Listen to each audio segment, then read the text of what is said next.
Hi, everybody. We're going to get started. Thank you so much for joining us tonight. My name is Nicole Lewilli-Fenton, and I am UVM's Continuing and Distance Education Content Marketing Manager, and I'm really excited to introduce our crew with us tonight. As you can see, we're all doing things a little bit differently. Normally, when we do our webinars, we're in the studio together, and so we're all in our remote locations tonight, coming to you from our homes, as many of you are, I'm sure. So we're really excited to talk Summer Academy. We are transitioning the entire Summer Academy to online, which is really exciting for our students. And we have Jarlath with us tonight, who is, hi Jarlath, he is our drones instructor, and he is going to share with us tonight all about our online drones course and the exciting opportunity for our high school students. So we'll go through just a little bit more formal introductions in a minute. And as I mentioned, we're going to talk about Summer Academy Online Enrichment, the learning community experience that we are creating for students. And Jarlath is specifically going to walk us through the ever popular drones course and what that looks like as an online drones course for students, the application process and deadlines. Kristen Kalbashian is with us, and she is our enrollment coach and helps our pre-college students as well. You've seen a few comments in the chat box tonight. We're going to keep an eye on the chat box. I'll do my best to keep an eye on your questions. We also have another special guest with us. Allison Maynard is with us, one of our senior program developers at our Continuing and Distance Education Department. And so she's kind of manning some of those questions in the chat box for us tonight too. So Allison, thank you for also being with us. There she is. So please ask questions throughout the presentation. I'll do my best to keep an eye on them. We'll always have a pause to answer those questions towards the end too. So as I mentioned, my name is Nicole Lewilli-Fenton. I have the good fortune of working in our Continuing and Distance Education Department. And Jarlath is with us. He is one of our professors in our Spatial Analysis Laboratory and affiliated with the U.S. Forest Service, uses geospatial technology to help cities assess their tree canopy. He's going to tell us all the cool things that he does as part of our drones program and what the high school students get to experience in our drones program as well.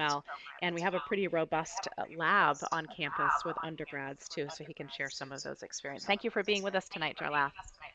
My pleasure. Great to be here. Also, I mentioned Kristen Kalbashian. She's kind of going to go in and out with her webcam because probably you guys also have experienced a little bit. Internet can be a little dicey with all of us trying to be on at the same time. I know we've experienced that in my home. And so Kristen's going to try to keep that bandwidth at a minimum, and so she might jump in and out. But Kristen is one of our student services professional, and she works specifically with our pre-college students. Hi, Kristen. Good evening. Happy to be here. Yeah, thank you so much for being here as well. So let's talk about what is Summer Academy and what is the online enrichment learning community. Summer Academy is an amazing opportunity for high school students, often in 10th, 11th, and 12th grade as well, over the summer, over a 4-week period, to gain college credit, to have an opportunity to show admissions council and admissions departments, UVM and other colleges as well, just how ready they are for college and gain credit. And so they have the opportunity to come into college with credits already. And so that's just a really amazing opportunity to get ahead as well. And it's a really amazing opportunity for high school students to experience college life. And I have the pleasure of being able to talk to a lot of our Summer Academy students and the relationships that they build because our students come from all over the country. Naturally, majority are from Vermont, and quite a few are from the Northeast, but I've spoken with students from Colorado, from Ohio, from Oregon that come in for this program specifically, and the relationships that they build with each other and the friendships have just proved to be really wonderful and lasting beyond the 4 weeks of the program. And so what we've mentioned a little bit why Summer Academy in a program like this, and it's really helping to prepare high school students for college and beyond, understanding best practices in online learning and teaching and online learning, many of us have been kind of thrust into it in high school as well from the remote learning. I'm sure if you have high school students at home, you're experiencing it right now. And so, can they build on those skills? How can we build on those skills of online learning in an environment that is actually structured really effectively for that as well? Building those study skills and learning more about the college admissions process is a really key component of our Summer Academy, and just really getting their feet wet in the University of Vermont community and experience of being a college student for 4 weeks. These are our programs that we're offering online this summer. Kristen, do you want to just maybe walk us through just some of the programs and maybe a quick little tidbit about some of the highlights of them? Sure. Well, what I would really do is drive students to our website because there is a comprehensive course description on there. And as many people know, or maybe you don't know, we are transitioning due to the ever-changing current situation. We are transitioning from an on-campus program to a fully online program. So with that, I know the faculty are working really hard to kind of reframe the class so that it really fits well with that virtual environment. So to learn a little bit more about each class, I would drive you to our website to read those course descriptions, because we will be updating them regularly too as we get more information. I'm sure, Jarlath, you've already done some tweaking to your syllabus. And while the course description might not be fully changed, I'm sure there are some tweaks that you've already put in place for that. So I think that the drones course, for instance, has been going on for a few years now. It has been established. So we have an expert here. I can't wait to hear you speak about your class. The health and medicine class has been going on for many years, as well as the biomedical sciences. So the journalism course, it is with words and photography, photographs. So there's a photography element to that class. So it has some hands-on pieces to it as well. So it's a really exciting lineup, and we're really, really excited to see what happens this summer with all of it. Awesome. Thank you for that quick just overview of the course lineup. And journalism with words and photography, I think, was new last year. And it was really popular. And so I've spoke with a few students who took that course, and they just Very really popular, yep. Yeah, got a ton out of it. And so I'm really happy to see that that's back for our high school students too. Okay, so let's get to the really exciting guest here today, Jarlath. We're so excited to hear about the transition of the drones course to an online course. It's something that you feel like you're super well prepared to do, and the students actually can get a little bit more out of it, potentially access to software that they might not have had access to before. So just walk us through, let's maybe take a higher level before we dive into the course. Tell us about drones and the kind of work you do to give parents and students a glimpse into what they might be learning about.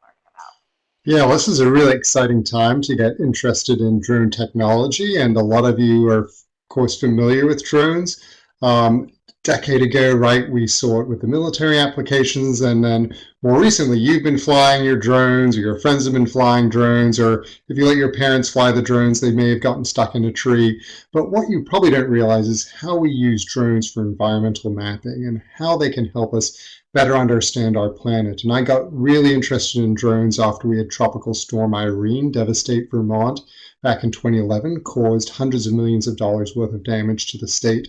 And the problem at the time is the satellites and the planes, they just couldn't get to the locations that we needed to in order to develop and deliver actionable information to the people that were responding to that disaster. So here at UVM, we formed the first UAS, which is the FAA, the Federal Aviation Administration's term for drones, unmanned aircraft systems, but we formed the first drone team or UAS team in the state, and we use it everything from emergency response. The picture in the lower right you see there is a train derailment that happened in Vermont. We were the first team in the nation to use drones to respond to that, getting there within minutes. We use it for renewable energy. That's a example of how we use thermal sensing on our drones to detect defects in solar panels. So as we move towards more renewable energy, how do we make sure that the solar panels we've installed are working correctly? We get out there and we assess the damage from storms. We've helped the National Weather Service figure out, was that a tornado? Was it a microburst? And they can tell that information if they have high resolution imagery of the area. And then we also use it for things like tracking aquatic invasive species. In Vermont and in the Lake Champlain Basin, we have this nasty thing, water chestnut, which causes a lot of ecological damage to our water systems. And with drones, we can get out there before and after the water chestnut removal efforts to help to not only target those efforts, but to see how well they're performing in terms of removing that invasive species. So this is a great opportunity, not just to learn about the drones themselves, but really think about what you can do with this wealth of what we call geospatial data, this imagery, these data that come off these drones, to make better decisions, to understand our changing planet. And even in today's world of the COVID-19, we're actually out flying the drones right now along some of our recreational areas, assisting the local parks and recreation in the city of Burlington, help understand, are people social distancing? Where are there places where people are congregating that they might need more signage and reminders to remind our citizens to keep that 6-foot distance? Oh, interesting. Thank you. I didn't know that there was an application being used related to the coronavirus. So thank you for sharing that. What's really exciting is that there's really no detriment to moving this class online for Summer Academy. What you described to me when we chatted about it earlier is it gives students somewhat more access to software and things that you have in the lab that maybe they wouldn't have had access to or couldn't, it's a high price to have a subscription to the software. So maybe walk us through what would it look like for a Summer Academy student coming into the online drones course? Yeah, absolutely, Nicole. Before I do that, though, I just want to get sidetracked by these images in the lower right there, just to give you some context. That is from the Red Bull Rampage. So our team a couple of years ago got called out by Red Bull to build a 3D model using drone data for the Red Bull Rampage. So this is an extreme mountain bike event that was occurring in Utah. And this 3D model was used only by the 30 or so riders who were invited to that event. So this was the highest resolution model that had ever been developed for the Red Bull Rampage mountain bike course. And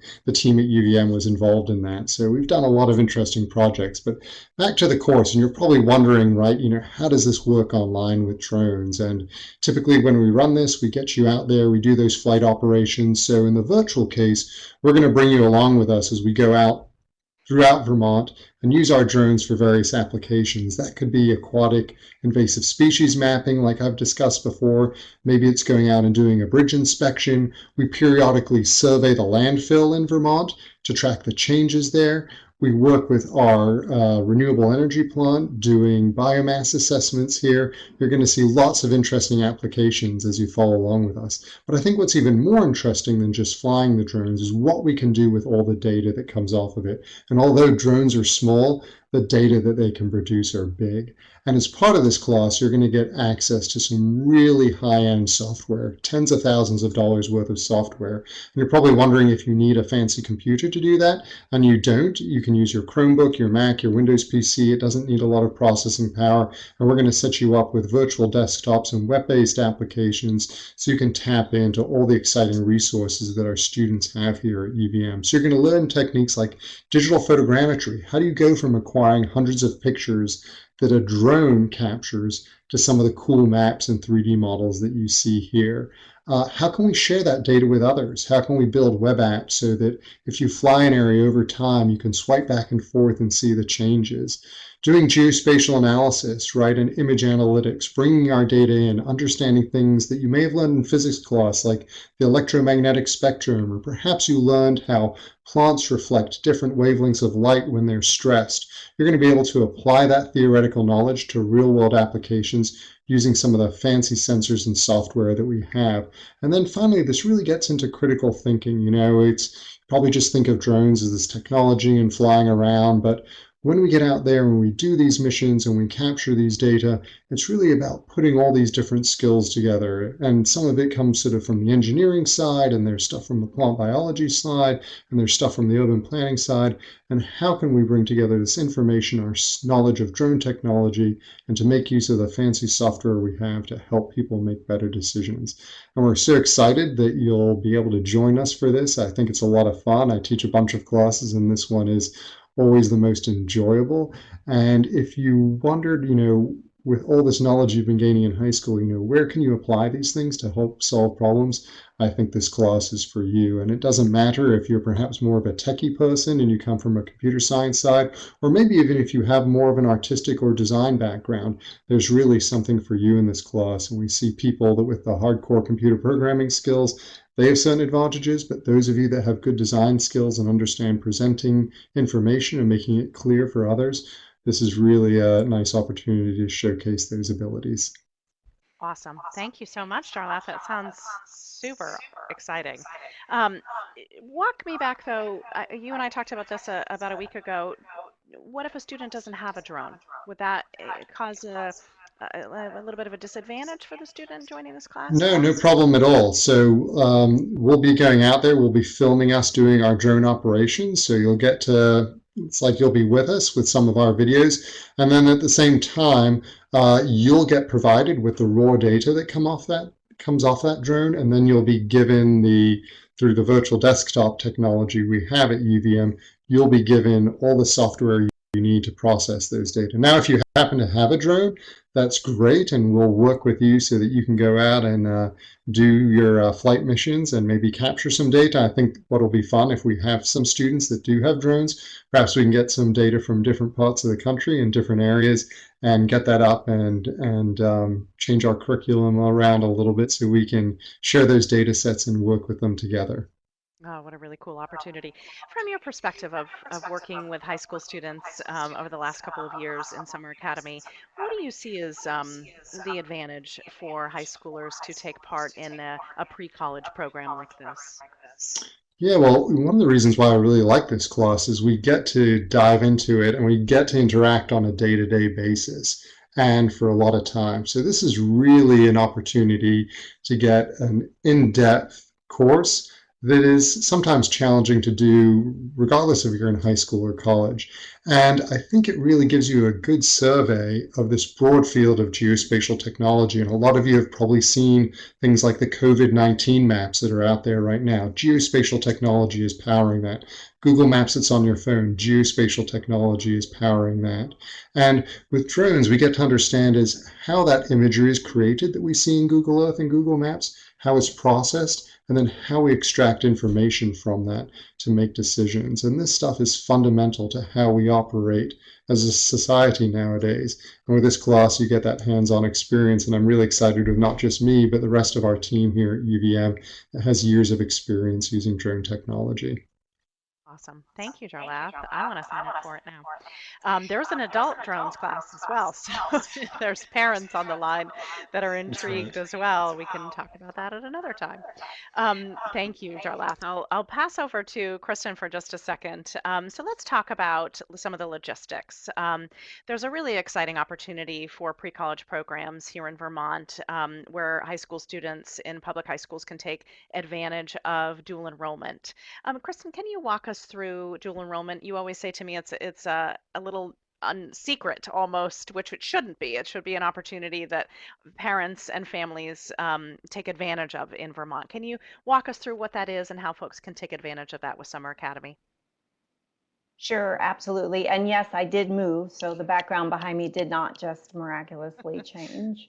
I'm seeking out the internet in my house. So the dual enrollment program is open to Vermont high school students that attend a public high school in Vermont or are homeschooled in some cases and are either rising juniors or seniors. And what it does is provide students the opportunity to take 2 classes tuition free.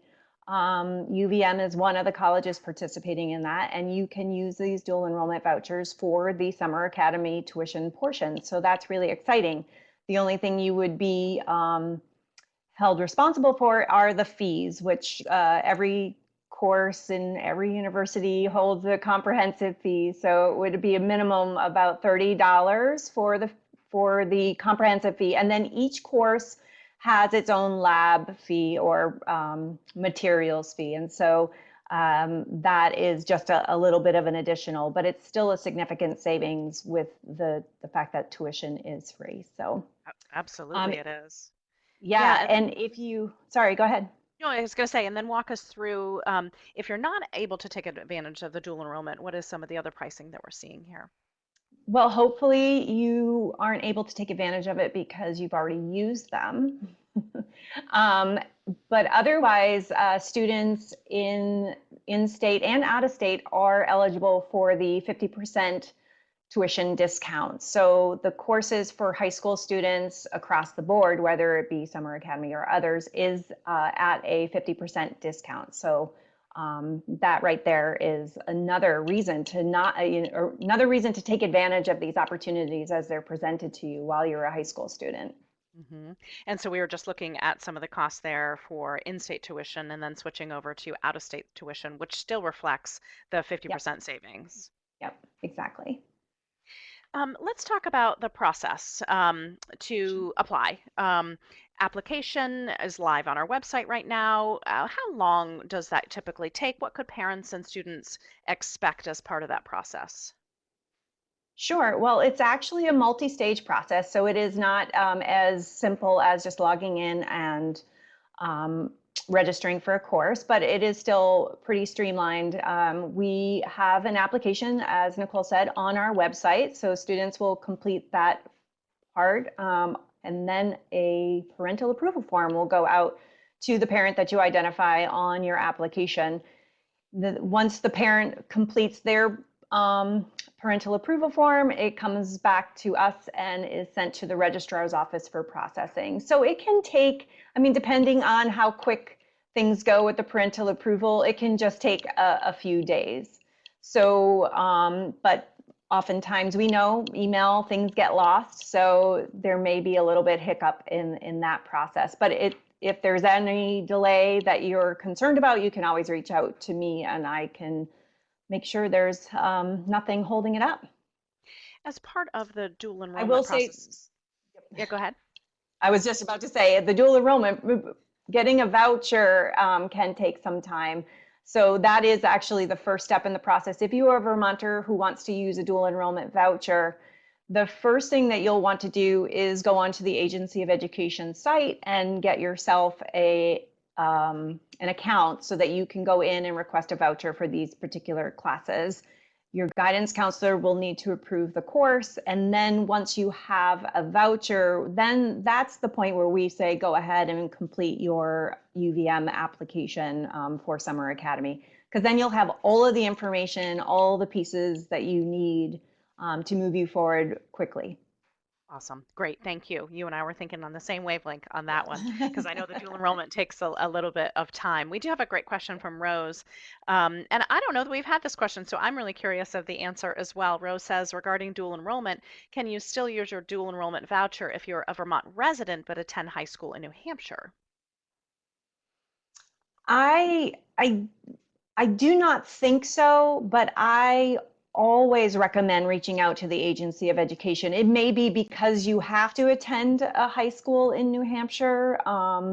Depending on where you live, it just may work out that you have a choice. So I would reach out to the Agency of Education. Right now, they are working remotely as well. So just email them and they'll get back to you with that answer. Great. Thank you. That was a great question. I don't know that we've had that one before. I'm just zipping. Really good. Thank you. Yeah, thank you. Thanks, Rose, for asking that as well. I'm just zipping back to the course offering slide as well. Do you find sometimes parents or students aren't quite sure yet what they're interested in, and how do you help them determine what might be the right fit? Because I'm sure now, talking to Darlath, everybody's going to want drones. But yeah. I want to take drones. I want to take drones. So how do you help folks if they're a little bit maybe on the fence of the course that might be right for them or their student? Yeah, sure. I think it's always a conversation to see where their interests really lie, just to try to align their values, their interests, their strengths. It's a conversation I have with a lot of pre-college students who want to take classes in any area at UVM, just to help them maybe see their potential a little bit more, like where they're really driven. So it's just a conversation. Some people know immediately, oh, I really love to write. Well, then journalism sounds like a good deal. Or, the health and medicine has been successful for students who are considering med school later on in their educational career. And so they take that class to learn a little bit more about what it means to be in that environment. So it really, I'm always happy to have conversations with students. I love having conversations with students just to kind of pull as much information out of them to help them make the choices. Great. Thank you for that as well. Just thinking if folks on the line and listening tonight, if they're not quite sure yet what course, that's a great opportunity to talk to Kristen as well. I would love to maybe toss this question over to Jarlath that we're getting as well from Sylvie. Since we're transitioning to online courses for Summer Academy, what would a day-to-day look like? I know we're talking specifically for drones, and that might not be replicated over in health and medicine course, but maybe just walk us through what you envision a student could be doing during the day and maybe that time commitment for them. Yeah, absolutely. That's a great question, Sylvie. And obviously, we're in a period of transition right now. So, in the past, when we did Summer Academy, we had 2 weeks of intensive on campus where you were really with us all day from morning until after breakfast till right before dinner with a break for lunch. And we were doing things. Then we had 2 weeks at home, which was much more or less intensive. What we're looking at right now for Summer Academy as we move to this online, expect that workload to be spread out over that 4-week period. So rather than being with us, sort of 6 to 7 hours a day of work, which I don't think lends itself well to online engagement, plan on 3, 4, maybe 5 hours or most of the day, depending on those assignments, and then that spread over a longer time period. And because the materials are online, students can also pace it out. So maybe they want to do an hour in the morning, an hour in the middle of the day, couples hours at night. That's fine, and we'll have folks online periodically throughout the day to monitor and chat forums and engage with them that way. And then we'll also have group chats where we all get together and have scheduled lecture periods. So it's important to make sure that during that time period that your students have the certain time slots reserved, and we'll make sure we get those out to you so that they know what those look like. Awesome. Thank you so much. I hope that gives a little perspective as to how the online coursework will work for our students. And again, it's still evolving. We are also figuring this out a lot, and we're so fortunate that Jarlath is with us to explain how the drones course will work online.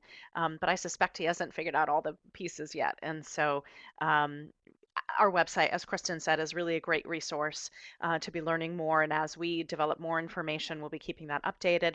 And make sure that you are on our email list. I would imagine you would be if you're joining us tonight, but just to make sure, Kelly, if you could just pop our email address, that'll be a great resource for us to share information as courses develop as well, and we find out more updated syllabus and very different things. I have a great question here. This is a good one too. Annika asks about bad internet, and so it looks like there's some on and off problems.